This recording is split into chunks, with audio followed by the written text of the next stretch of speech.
Selamat datang kembali di pembahasan kita. Pernah nggak sih Anda itu semangat banget pengen nyampein sesuatu, tapi terus ada ragu gitu? Ini orang yang mau diajak ngomong beneran siap dengerin nggak ya? Punya waktu nggak ya? Nah, hari ini kita mau fokus ke bab 4 dari bukunya Chris Fanning, The First Minute. Ini ngomongin langkah penting sebelum kita masuk ke inti obrolan, yaitu mastiin dulu orang yang kita ajak bicara ini siap nerima info. Bukan cuma soal sopan santun aja sih, tapi biar komunikasi kita efektif, tepat waktu, tepat sasaran gitu. Benar banget.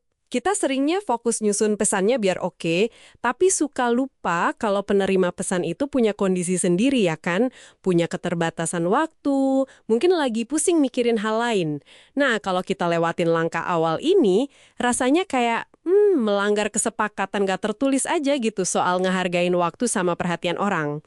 Di bab 4 ini ada dua alat praktis nih, pengecekan waktu atau time check sama titik validasi, validation checkpoint. Dua-duanya ini kunci biar obrolan kita mulai dengan produktif. Oke, kita bedah yang pertama dulu yuk, pengecekan waktu. Ini kayaknya jebakan umum banget ya. Nanya, punya waktu sebentar, padahal kita tahu ini pasti butuh waktu lebih lama dari sebentar. Jadi ingat deh, saya pernah langsung nyerocos aja gitu soal masalah teknis yang agak ribet ke teman kantor di koridor. Baru sadar dia lagi buru-buru banget mau meeting lain. Aduh, jelas momennya salah, orangnya mungkin juga lagi nggak fokus ke situ ya. Kayaknya time check sama validation checkpoint ini bisa nyelamatin saya waktu itu. Nah, di buku ini katanya ada solusi dua langkah ya. Iya, betul. Langkah pertama, ya minta waktu yang beneran kita butuhin. Harus jujur. Kalau kira-kira perlu 5 menit, ya bilang 5 menit. Perlu 10, bilang 10. Ini penting buat ngelola ekspektasi. Dan yang nggak kalah penting, jaga reputasi kita juga. Biar nggak dicap orang yang sebentarnya itu lamaan. Ya kan? Iya, bener banget. Biar nggak PHP waktu gitu ya. Terus langkah keduanya apa? Langkah kedua, nah setelah waktunya disetujui nih, langsung aja sampaikan inti pesannya. Disinilah teknik yang mungkin udah pernah kita bahas sebelumnya jadi penting. Yang framing sama ringkasan terstruktur itu ya? Tepat, framing buat ngebatasin topik biar jelas, sama ringkasan terstruktur buat nyampein poin kuncinya secara singkat, jadi waktu yang udah dikasih itu nggak kebuang percuma. Manfaatnya jelas, kita jadi lebih dihargai, komunikasi lebih lancar. Oke, jadi time check dulu, baru kasih ringkasan pakai framing atau ringkasan terstruktur. Nah, terus masuk ke langkah kedua tadi ya, titik validasi. Betul, validation checkpoint. Ini dilakuin setelah kita kasih ringkasan awal tadi. Nah, tujuannya ini buat mastiin dua hal dari orang yang kita ajak ngomong. Dua hal, apa aja tuh? Yang pertama, kemampuan dia. Maksudnya, dia punya pengetahuan nggak soal ini, punya akses, atau punya wewenang buat bantu kita nggak? Terus yang kedua, ketersediaan. Ini lebih simpel sih, dia punya waktu dan fokus nggak sekarang ini buat ngelibatin diri di obrolan ini? Oke, kemampuan sama ketersediaan. Kenapa ini penting banget sih? Bukannya kalau udah dikasih waktu tadi ya berarti udah tersedia. Nah, itu dia. Ini bukan cuma soal efisiensi kita aja, tapi juga biar nggak ada frustrasi di kedua pihak. Penting banget buat ngehindarin kita ngomong panjang lebar ke orang yang salah. Atau mungkin orangnya benar, tapi waktunya yang salah. Misalnya dia lagi dikejar deadline atau pikirannya lagi kemana-mana. Anda pasti pernah kan ngerasa kejebak gitu dalam obrolan yang sebenarnya nggak relevan buat Anda, atau Anda lagi nggak bisa bantu saat itu? Nah, titik validasi ini cara elegan buat mastiin lawan bicara kita itu emang bisa dan mau terlibat saat itu juga. Tapi, nanya langsung kayak, Anda orang yang tepat buat bantu soal ini, gitu? Apa nggak kedengaran agak kaku ya? Atau malah kayak nantangin, gitu? Tergantung situasi. Itu poin bagus. Kuncinya emang di cara nyampein sama pilihan katanya sih.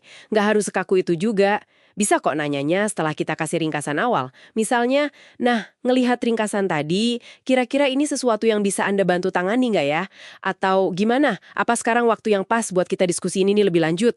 Atau sekedar ada pertanyaan sejauh ini? Itu juga bisa jadi sinyal buat mereka ngasih tahu kalau emang nggak pas. Tujuannya kan ngasih mereka jalan keluar yang sopan kalau emang nggak bisa atau nggak sempat. Oh gitu ya. Jadi lebih halus ya. Terus soal timingnya nih. Kapan paling pas ngelakuin validation checkpoint ini?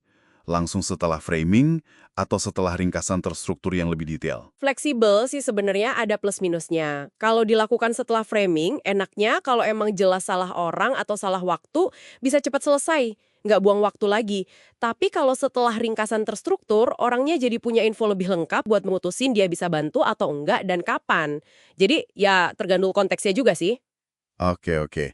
Nah, ini ada kasus khusus yang menarik nih di buku ini. Gimana kalau kita benar-benar nggak tahu harus nanya ke siapa? Ini sering banget kejadian kan di kantor gede gitu. Bingung, ini bagiannya siapa sih? Nah iya, ini sering banget. Saran dari bukunya ini cerdas menurut saya. Jadikan aja nemuin orang yang tepat itu sebagai tujuan eksplisit dari obrolan awal kita. Jadi fokusin framing kita emang buat nyari info itu. Contohnya kita bisa bilang gini, saya lagi ada masalah nih, kekunci dari sistem penjualan. Kira-kira Anda tahu nggak ya proses riset passwordnya gimana? Atau mungkin tahu siapa orang yang pas buat saya hubungin soal ini? Singkat, jelas, dan langsung ke tujuan awal kita. Nyari arah yang benar dulu. Wah, masuk akal banget.